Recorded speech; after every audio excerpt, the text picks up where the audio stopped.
हाल ही में उत्तर प्रदेश की सरकार ने अपना नया शासन चालू किया है।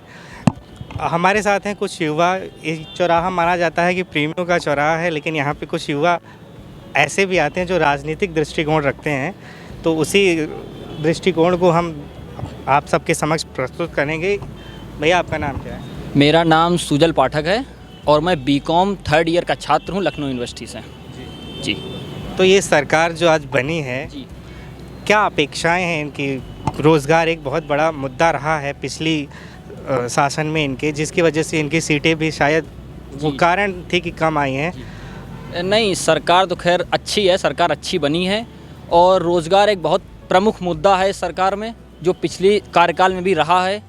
और ये युवाओं को ध्यान में रखते हुए सरकार को थोड़ा सोचना चाहिए कि तमाम सरकार बनने के बाद, जैसे 2012 में सपा सरकार बनी या मायावती सरकार बनी, उसमें रोज़गार पे ध्यान दिया गया, मगर 17 के बाद रोज़गार पे ध्यान सरकार ने प्रमुख दृष्टि से ध्यान नहीं दिया, जो कि सरकार को देना चाहिए। तमाम युवाओं ने आंदोलन भी किए, धरने पे भी बैठे, मगर उसका कोई नतीजा नहीं आया है। अब देखते हैं, नया कार्यकाल है सरकार का, कि क्या सरकार इसकी नीतियाँ बनाती है और देखते हैं क्या विचार सरकार करती है इस पर आगे। आप क्या रखेंगे? आपका नाम? मेरा नाम अनुभव सिंह है। मैं लखनऊ यूनिवर्सिटी से बीकॉम करता हूँ, बीकॉम थर्ड ईयर। सर, ऐसे बोलते हैं तो राजनीति से ज़्यादा कुछ संबंध नहीं है मेरा, पर सरकार से इतनी उम्मीद करेंगे कि अच्छे से अच्छी रोज़गार बच्चों को प्रोवाइड किया जाए, और बस।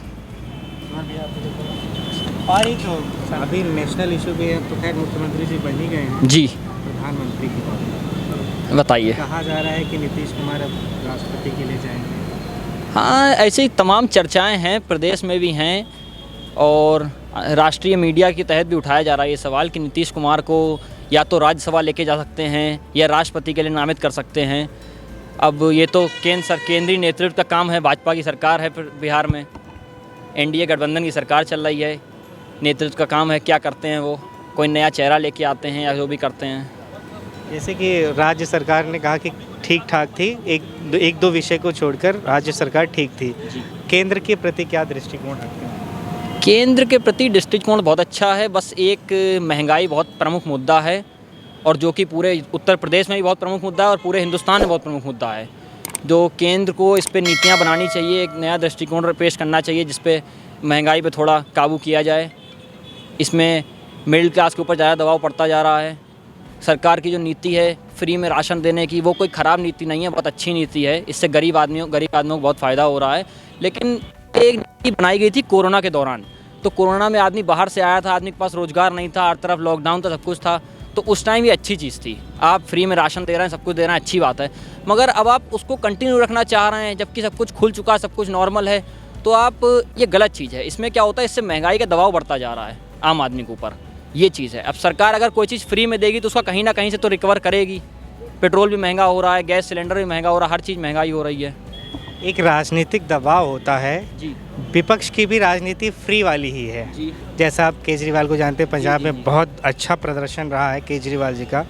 उन्होंने भी फ्री के ही बलबूते राजनीति कर रहे हैं, तो एक दबाव रहता है किसी भी राजनीतिक दल पे कि हम भी लुभावने ऐसे वादे करें, शायद उस जी, लुभावने वादे सही होते हैं, चुनावी प्रक्रिया के दौरान बहुत अच्छे होते हैं, लेकिन अगर उसको लगातार काबू में रखा जाए, अब जैसे आप एक गरीब या पिछड़े वर्ग के आदमी को आप लगातार